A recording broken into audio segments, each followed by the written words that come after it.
All right, everyone. Good morning. Good morning. Once again, I hope you ate your breakfast today or you are right now. Thank you for all attending our CalFresh student eligibility presentation.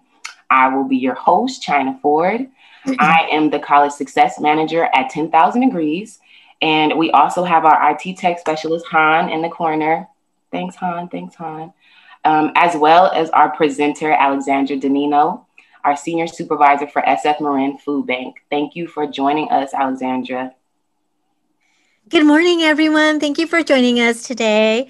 As China introduced me, my name is Alexandra, and I'm with the San Francisco-Marin Food Bank's CalFresh program in Marin County. And today I'm going to talk to you about the CalFresh program. It's actually literally another financial aid program for food. Before I start on the presentation, I just wanted to give a huge thank you to the partners that were able to make this effort possible, and that is 10,000 Degrees, my colleagues at the San Francisco-Marin Food Bank, CalFresh program in San Francisco County, the California Association of Food Banks, and also Bay Area Food Banks, whom we will be working with in providing referrals for this program. So first, I'm going to start off by giving you an introduction to CalFresh. CalFresh is formally known as the Food Stamp Program. However, it changed its name to CalFresh back in 2011, and it is no longer issued via food stamps. It's actually a monthly benefit that's deposited on an EBT card, which is it's like a debit card-like system. You still would have to create a private PIN, and it looks just like this card right up above. So CalFresh provides nutrition assistance to low-income households, can be used at grocery stores, farmers markets, markets, and you can even use it to shop online through Walmart and Amazon. Now, in Marin County, actually, the nearest Walmart is in Richmond and then in Sonoma. And so we are actually not within their delivery radius. So Marin County residents can't actually shop online through Walmart. However, they can shop on Amazon, and they can use Amazon Fresh, Amazon Pantry. And so what you would do is create a logger username and password, enter your EBT card, and then you can go ahead and use Amazon online. There's also curbside pickup. And right now there is only one store that is offering that, and that is the Safeway at 900 Diablo Avenue in Novato. If you live in other counties, please feel free to reach out to me. I'm happy to give you information as to what other stores in your area also allow for curbside pickup. Once again, it's the same process. You would need to create a username and login and password, and then select curbside pickup, select that you're going to be using your EBT card, and just follow the prompts. For online shopping, for orders that are $35 and over, the delivery fee is waived. For under $35, then you would need to enter a separate debit card to pay the minimal delivery fee. So CalFresh has no restrictions on what can be purchased. It's actually just the limit would be what your benefit amount is per month. But you can purchase things like meats, fish, chicken, bread, cereal, juice, fruits and vegetables, snacks, dairy. If you want to purchase the frozen food, like some of the pizzas that may be in the frozen food, you can purchase that. And you can even buy seeds to grow your own food. Or let's say you are at the grocery store and you see a cilantro plant, you can also use the CalFresh benefit to buy that. What you can purchase with CalFresh are non-food items. So things like pet food, vitamins, alcohol, tobacco, toiletries, and prepared food that has restrictions. You also can't use CalFresh to buy hot foods. So that pertains to a restaurant meal program. What that is that it's intended for older adults and our unhoused community. And Marin County actually doesn't have a restaurant meal program. I know that San Francisco County does, and other Bay Area counties. I believe Alameda County does as well. In where you would, participating restaurants will allow CalFresh recipients that are either unhoused or are elderly to be able to purchase food at the restaurants. So there are perks to the CalFresh program. The first is the Farmers Market Match Incentive. It is a dollar for dollar market match, maximum $10.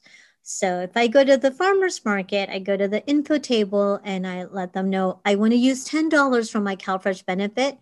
They will run my card through a little machine and give me $10 worth of farmer's market tokens. And in addition to that, they will give me $10 for free and also in tokens. So then I walk away with being able to, buy, food worth $20. If I choose $20 from my benefit, they're only going to give me $10 match because once again, it's a dollar for dollar match, maximum $10.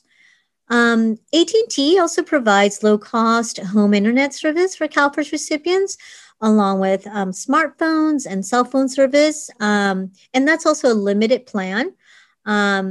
And then there's also discounted Amazon Prime membership. So you may be aware that Amazon Prime membership is $14.99 per month. As a CalFresh recipient, it's actually $5.99 per month. And you would do the same thing as you would log into your Amazon Prime account, select, putting your EBT information, and you can select that so that you can get the discounted membership. And then once our museums open up again, there are discounted or free admission to, certain museums in the area. Now I'm going to share with you what is a household composition within the CalFresh program. So the definition of a household with the CalFresh program is an individual or a group of people that purchase and prepare food together. That's the key right there. So even if they do not purchase and prepare food together, a parent living with a child under the age of 22 must still apply with their child. A married couple living together, and they're not purchasing and preparing food together, but they're living together, they must apply together. And also, there are households that can have eligible and ineligible members and still qualify for benefits. Benefits will be allotted to individuals who qualify. And that actually references to mixed immigration households, which I will elaborate on the next slide. So who is eligible to apply for CalFresh? Are U.S. citizens, permanent residents, refugees and asylees, immigrants receiving immigration relief through VAWA, U or T visa holders. Now, if you are a T or visa applicant and you sent in your application and you received a letter back from the USCIS, the immigration department, to say, we received your application, it's pending, it's being processed, that's okay. You're eligible to apply for CalFresh as soon as you submit the application for a U or T visa. And mixed immigration households. So now back to the prior slide where I talked about eligible and ineligible members being able to apply. This is what I was referring to. And I'll give you an example. So for example, we may have a family that has, let's say there's two parents and two kids. The two parents have immigration status. No, let me mix that up. I'm sorry. The parents actually don't have immigration status and the kids do. And so the parents can actually apply for CalFresh. The social services agency will take into consideration all of the members in the household, the income and the expenses. However, they will only allot the benefit to the individuals in the household that have citizenship status. In this case, it would be for the two kids. So that's how that works. Individuals that are ineligible are like the household, if there are, the individuals don't have status, they're undocumented. Some students, like DACA hasn't yet been approved for CalFresh yet.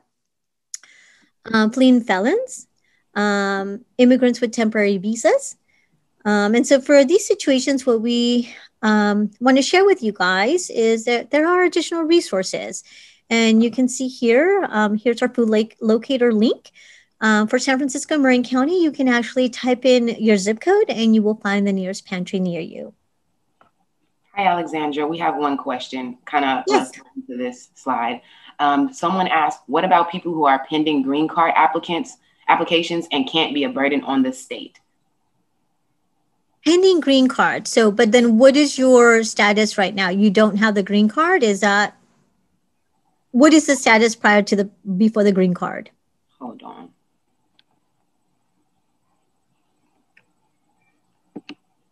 Let's see. Undocumented but waiting. Okay. Green card in process. Okay, not yet. Yeah. Until you get the green card, that's when you're eligible to apply. Okay. Thank you. Mm-hmm. So now we're going to go into income. And so there are income guidelines within the CalFresh program, and these income guidelines change every year. So every October 1st, we will see a little bit of a change here. And so, but I actually wanted to direct your attention to the last column right here where it says monthly benefits, and then it says temporary, January through June of this year. So what the state just did is that they just raised the benefit by 15%. So let's say if you're a household of one and your gross monthly income is under $2,128, you may be eligible to receive $19, from $19 to $234, and so on. So here's a household size here. And between now and the 21st, I would guide you to just go through this column right here to look at what the potential benefit amount would be per month. So CalFresh looks at two types of income. So they would need to, one of the things with the program, right, is that they have to verify eligibility. And one of the things is income. And so they looked at earned income or unearned income. Earned income are things like wages and salaries, self-employment income, training allowances, strikers benefits, military income. Unearned income are things like public assistance, an annuity, pension and retirement, Veterans Administration, disability and unemployment insurance benefits, Social Security, workers' compensation. Oops, I'm sorry. I apologize. I'm sorry, alimony that you may be receiving. Let's see if child support or alimony. I apologize.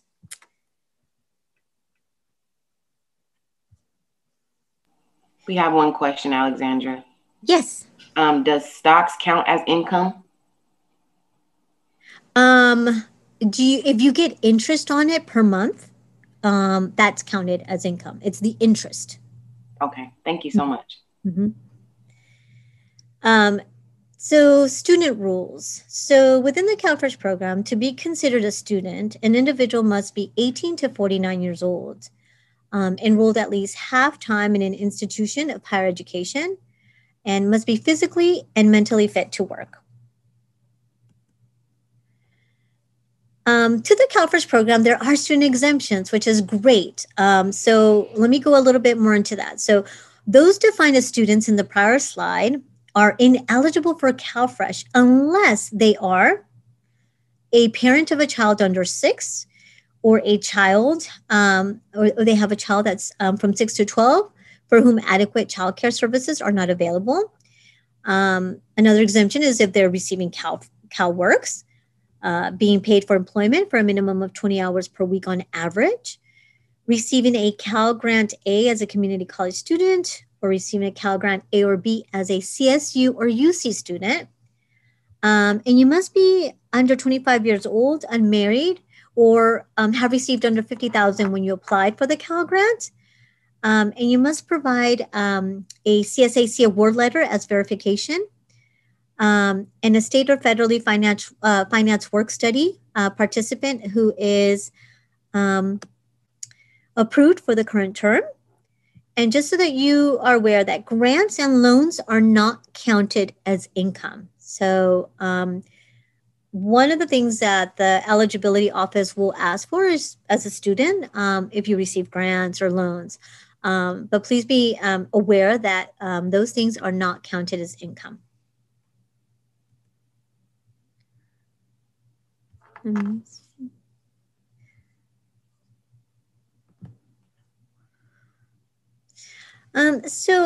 The student exemptions continue, and you may be eligible to also apply for the program if you are enrolled in one of the following programs. Extended Opportunity Programs and Services, which is EOPS, a Workforce Innovation and Opportunity Act, which is the WIOA, the Foster Youth Success Initiative, the EOP program, the College Disabled Students Program and Services, / student academic support, the CARE program, the UC McNair program, the MESA program, the Puente Project, the Cooperating Agencies Foster Youth Educational Support, the Extended Foster Care Program known as AB 12 or AB 212, the Guardian Scholars Program, the Chaffee Educational Training Voucher Program, and or the CalFresh Employment and Training Program.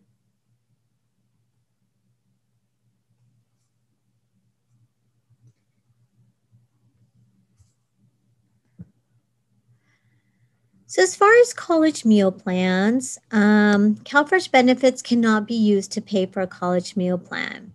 Students who live on campus and receive more than half of their meals from a meal plan, over 10 per week, are not eligible to apply for CalFresh, even if they meet an exemption.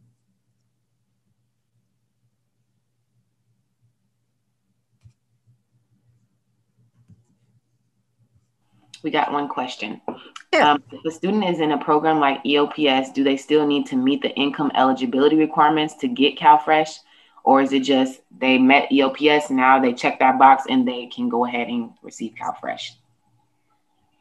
Well, what they do is that when you're on EOPS, it actually, as a student, it would make you eligible to apply for CalFresh. And then the county would then have to look at your income to see, what you have and expenses and things like that to see if you're eligible. So there's a couple of, as you can tell, that there's a couple of factors that are taken into consideration. But one of the data pieces that the state goes from is that if you're eligible for EOP, you more than likely are eligible for CalFresh. Does that make sense? Yeah, thank you. They said thank you. Okay, you're welcome. I also wanted to address some student concerns that we've heard in the past from students, and that is that students don't need to tell their parents if they are not in the same CalFresh household. All CalFresh case information is private and confidential, and applying for CalFresh does not affect a student's financial aid. And so the link right below here, if you need more information, please use this as a resource to find out a little bit more about that. I want to let you know that to the, applying for CalFresh. So I know that, within, as you're a student, right, you may be living with other students. And so you have a shared household, but you're roommates. And so if you are not buying and preparing food and eating together, then technically each person can, be their own household and apply for CalFresh separately. So just know that the key to the definition of a household with CalFresh is if an individual or a group of people that are buying, preparing, and eating together. And if you're not doing that and you're just, and you're, a roommate within that household, you can apply as your own CalFresh household. So I'm going to give you a preview of the application process, and this is on how to apply for CalFresh, right? So how we help you is we do a one-on-one Q&A. We sort of go through the same things that we just went through, income guidelines, what programs you may be in, financial aid, what expenses you have, and then we provide personal application assistance. And after that, there will be an interview with an eligibility worker from your county, and that's done only over the phone. And if you are approved for benefits, then the card will be mailed to you, or you can request to pick it up at your local county office. So normally it takes about 30 days to process a CalFresh application. However, what we're seeing is that online applications usually take between 1 to 2 weeks, where you're actually getting a follow-up call or a letter in the mail to let you know of your interview date and time. There's also something called expedited services entitlement, where someone would be receiving the benefits within 3 calendar days. And in that situation, the way that you actually would receive it within 3 calendar days is if a household's monthly gross income is less than $150 and resources don't exceed $100, or the household's housing costs, rent, mortgage, and utilities exceed monthly gross income and money in checking or savings, or the applicant is a migrant or a seasonal farm worker household that is destitute, meaning lacking in resources.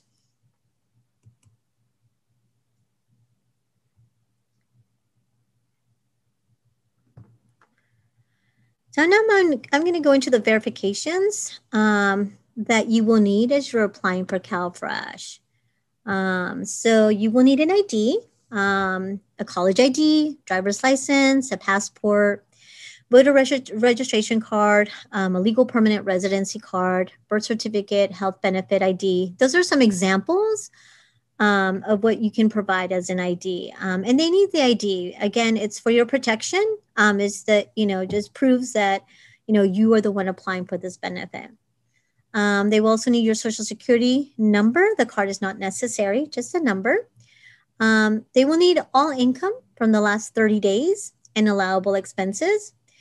And if you can't provide proof, you can provide a self-declaration letter that is accepted. We just need to make sure that it's signed and dated.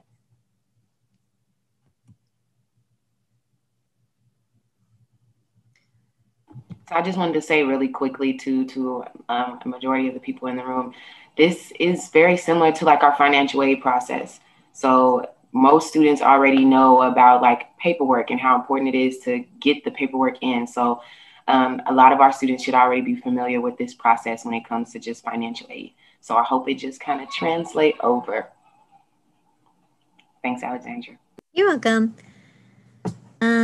So in addition to the documents that you will need to get you started, you will also need to verify student status. And so the county will ask you to provide verification showing your exemption, which is that list of exemptions that we went through, whether it's employment, if you were on the AB 12 foster care program, verification of EOP or EOPS, or another work readiness or financial support program that provides an exemption, and also things like work study. I'm sorry, could we go back 2 slides? It was someone who was asking a question particular to income. They said, would it be the income from the students or their parents? Very good question. Okay, so there's a couple of scenarios here, right? So if you're applying by yourself, so let's say you're under 22, you would need to apply with your parents. Okay. And so then at that point, you would also need to provide, then your parents would also need to provide income. However, if you are not living at home and, you have a roommate type situation, then you're only asked to provide proof of your income. Does that make sense? Thank you.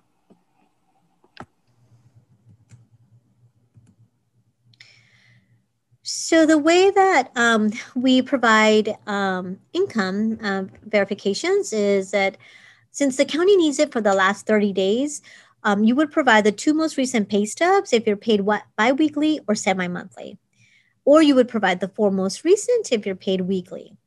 You can also get a letter from employer if paid in cash. But I know that in Marin County, we've had sometimes some challenges with that, just because some clients aren't comfortable getting a letter from their employer, especially if they're earning cash, right, from that employer. So they're not comfortable in asking for a letter from the employer. So they can actually do a self-declaration, and you can do a self-declaration declaring, your income, how you're earning your income. You would have to have to give your full name, your date of birth, again, date and sign it.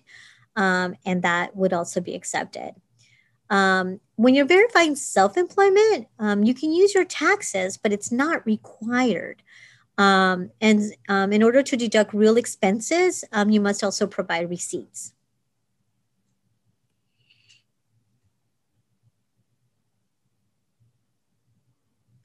Sorry.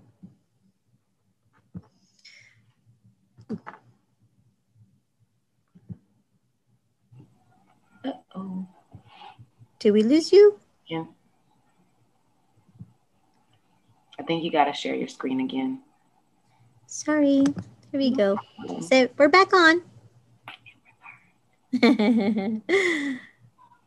Okay, so we go to the next slide. Okay, so another verification that's really important, and this is a very critical one, is the release of information, which is the ROI. This form pretty much releases us to be able to help you with your application. It's also essential for follow-up, and in case you need help with your case, if you have any questions or something is not going well within your case, we can also help follow up. The ROI is for your protection and also for ours. And we actually have to do this because we need to adhere to state regulations on confidentiality.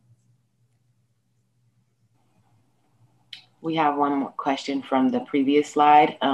What if you owe taxes? Oh, that has nothing to do with your CalFresh case. Okay. Yeah.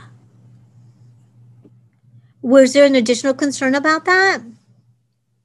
Like if you owe taxes and like is there anything else? I just want to make sure I cover your question right. But it should not have, it doesn't, it's not relevant to your case. Nope, that's it. Okay.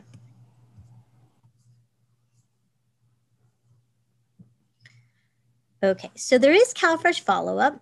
And this is also really important. So within 5 months of being on the benefit, the county will send a form called the SAR-7.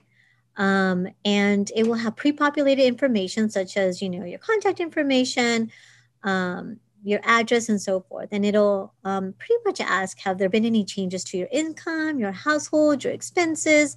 And if there are none, you would, sign and date it and send it back in the pre-stamped envelope that they provide.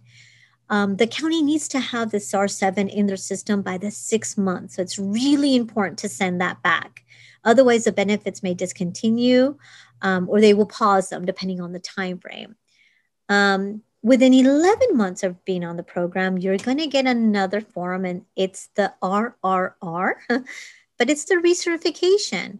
And so they send it to you within the 11th month because they need to have it in the county office by the 12th month. Once they receive it, they're going to schedule an interview with you because they just want to confirm that all the information they received is right. It's the same type of form. It comes pre-populated with information, and it asks if there's any changes to your household. They need to have this form within the 12th month, as mentioned before, and they will they will do an interview, and then they will recertify the program for another year.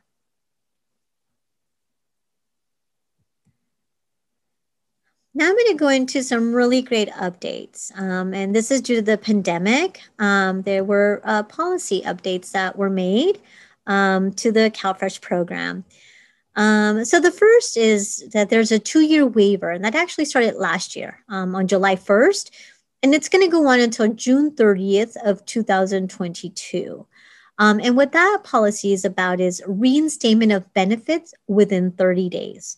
So as I was mentioning to you earlier about the missing report and being discontinued if you don't submit it, This is now the waiver. So if the missing report information or verification is received by the local office within 30 days of the date the household became ineligible for CalFresh, eligibility will be reinstated without a new application or interview.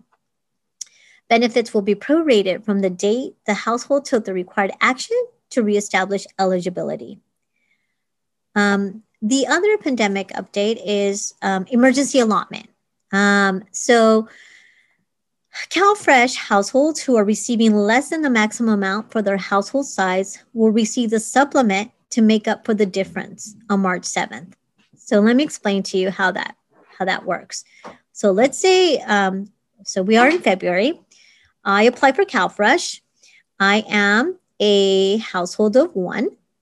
And based on my income and my expenses, the county determined that I was going to get $100, right? So it's in between here. So I was going to get $100 per month. So they will do that. They will, depending on when my application was received this month, they're going to, do the 100 and, prorated to the month. And that's the benefit that I will get for February. However, on March 7th, I'm going to get the difference of to make up for the 234, because the maximum benefit allotment for a household of one is $234. So even if I was determined at $100 now, next month, I'm going to get the $100, and I'm also going to get it on March 7th. I'm going to get another $134 to make up the maximum benefit. And the state actually gets approval on the emergency allotments month to month. And so this is actually just new news. We just got this for February. We have a question. Would students be putting in their income from 2019 or 2020? They ask because both are very different. Oh, okay. You mean when you're submitting your income verification? So you would be submitting it. So if I submit a CalFresh application today, then I would need to submit what I received from the last 30 days. So so last 30 days, so it would be, it would be what I received in January. Okay, thank you.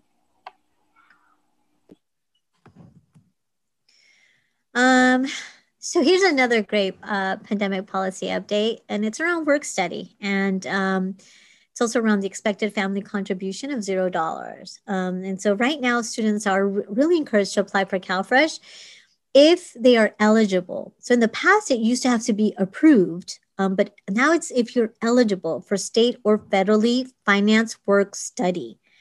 As determined by the campus financial aid office, or if you have an expected family contribution of $0, which is also determined by the California Student Aid Commission. This change is effective until the COVID-19 pandemic emergency is over. So the verifications recommended for work study is that you could get a letter from the financial aid office confirming work study eligibility, or a completed work study verification form confirming work study eligibility. And the link right below, here's the PDF file, you can see a sample letter of what that work study letter can look like. The other verifications recommended for the expected family contribution of $0 is to get a California Student Aid Commission verification letter for the current school year, a copy of the student aid report, which is the SAR, or a copy of the financial aid offer letter. And again, the link to the sample letter is right below.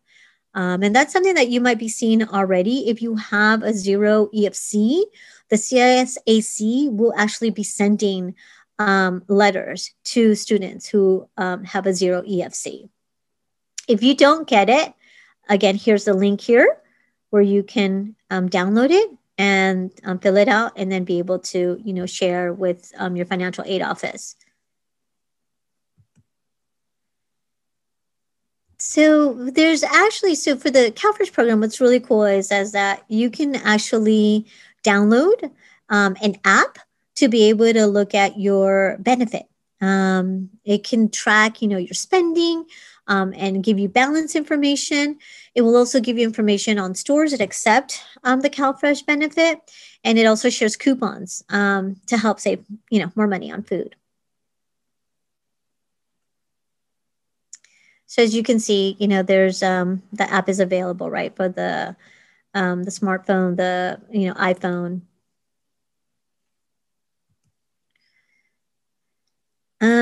So the last thing I wanted to tell you guys, we really want to encourage you to really look at this resource.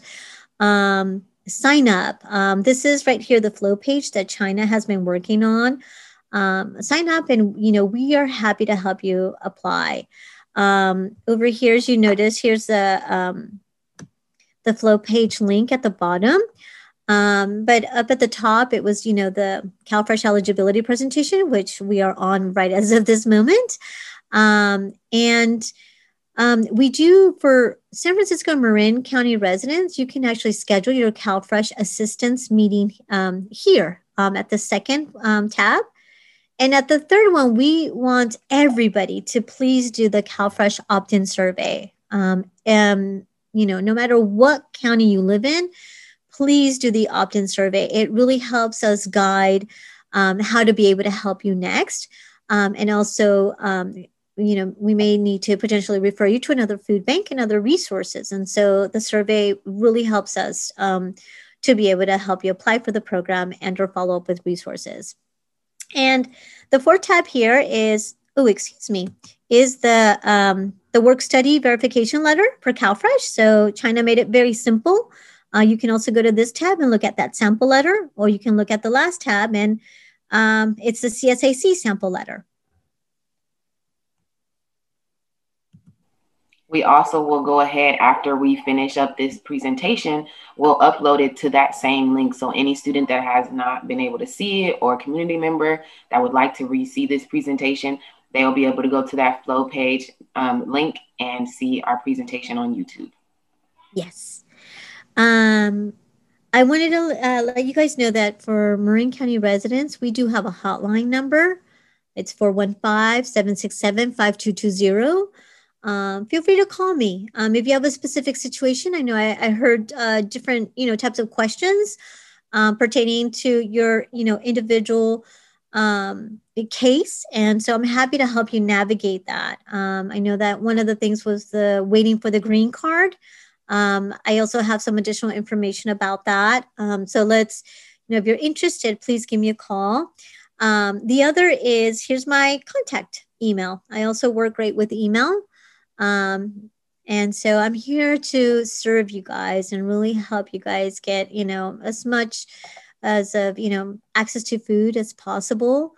I know it can be really difficult, right? At times running from class to class and trying to get food and meeting finals and homework. And then the really, the healthy food is so expensive. And if you're into organic produce, even more so, right? So CalFresh can really help supplement, the food and have access to healthier foods. And so know that we are here for you guys at any time. It's what, we love our work. So we're here to support you at any time. And thank you very much for joining us today. Thank you so much, Alexandra. We really appreciate your time, spent here to just tell us a little bit more about CalFresh. I hope everyone was able to take it all in. I also went ahead and dropped that link, the flow page link. So if you want, you can go ahead and send that out to all your students again. We're going to try to get this wrapped up and put on YouTube in the next week. And I'll make sure to let people know, hey, we got the YouTube link on there so everyone can come back and look at this presentation. We did have one question that was I feel like it may get brought up. So I wanted to ask you too, Alexandra, see if you can answer this one. So someone's mom received a card for their brother's free school lunch since they're in high school, but the cards don't work, the EBT card. When she tries to pay, they don't know who to contact for support, and there's no online resource for help. How would they go about that? Would this be something that they can call you about or call the food bank about? But they're having trouble with that. Okay, I think what What you're referring to is the PEBT card. This was it's like CalFresh, but it's not CalFresh. And so what happened was that the state looked at what was equivalent to a free and reduced lunch meal. And then due to the pandemic, since kids weren't in school, the state said, well, let me give the families what's equivalent to a school meal. We're going to give them the funds. And so they started to prorate that due to the pandemic. And they've done 2 rounds of that. And so I know it's been very tricky. There should be a phone number in the back of the card where you can call to to find out what's going on. Is it that the card doesn't accept the because you have to set up a PIN number. I don't know if you guys have tried to do that. You have to set up a PIN. You have to call the number that's on the back of the card or on the letter that card came in. And then you have to set up a private PIN. And once you do that, then it can be used. You can also use it for online shopping. You can use it like CalFresh at farmers markets, at the stores. There's my email address. Feel free to email me. I'm happy to walk you through that. I would also their phone number is the automated system, and they can't talk to anyone. Like no one picks up the phone. It's just press this or press that, and yeah, it hasn't been beneficial. Well, send me your information. Let me know that this is a PBT card, and let me get in touch with the state and see what's going on. We do have contact and relationship with the state where we can find out what are the challenges right now. And I'm sorry that you're going through that. I know that there's been a lot of challenges with the PBT. Some people were able to get through it, and then some kids were missed from the household. So the state tried to work their best with this. With it's a new program, and so they tried to do their best. But I'm sure we can help you figure out what the answer would be. So email. Thank you so much. And they will for sure go ahead and reach out to you. Okay, sounds good. Do we have any more questions before we end? For a second, I just wanted to also talk about my own experience. Thank you again, Alexandra, for being here. Thank you, Han, too, for your IT specialties.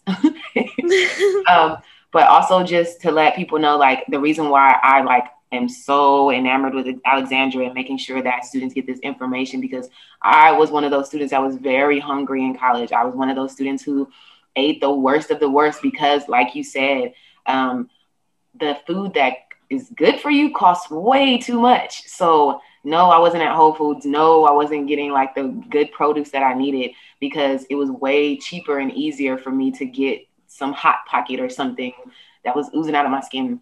But I really appreciate the time that you took to do this. I went ahead and went to my EBT office. I went to Cal State East Bay in Hayward, and I actually signed up because someone told me on campus, like, you can sign up, you can get benefits. I was so hungry. So I was like, thank you so much. I did the emergency piece as well. And ended up getting my EBT card soon, like within 3 days, I believe. Mm-hmm. And it made such a big difference in my life, especially my sophomore year to junior year of college. Like, it made a huge difference. And now that students are able to like sign up for Walmart, all these different things, get on Amazon Fresh. I heard some of the Amazon groceries places also will fund from Whole Foods. They will actually deliver from Whole Foods. So like, y'all got y'all pinkies up. Y'all should definitely look into this, I would say. We had one person say also wanted to mention Walmart has super affordable organic produce. So go there. Yes. And make sure that it's within, so depending on the county that you're in, just make sure if you're going to do online shopping, to just make sure that where you live is within their delivery radius. But if you're going inside Walmart, thank you for bringing that up. Yes, they do have really good selection of different food and organic produce. And it's actually stretching your dollars too at Walmart, right? Because they can... the food there is also much more economical. So you can stretch your CalFresh dollars there as well. And I would say also that we're trying to just, the stigma of having an EBT card, right? Like a lot of people talk about it. For one point, I think I was just a little bit embarrassed to like pull out my card.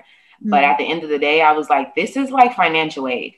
This is just how you get Pell Grant and money and grants from the government. That EBT card is the same exact thing.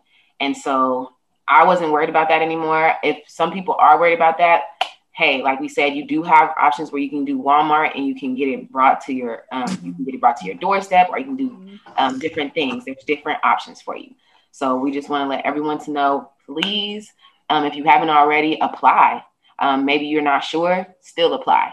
And Alexandra is here to help you with anything. Her hotline number as well as her email is there. And once again, please sign up. She also has availability this whole entire week to do forms, applications with students. So if you have a student that's interested, tell them, go on that Flow page link and sign up to schedule. Yes.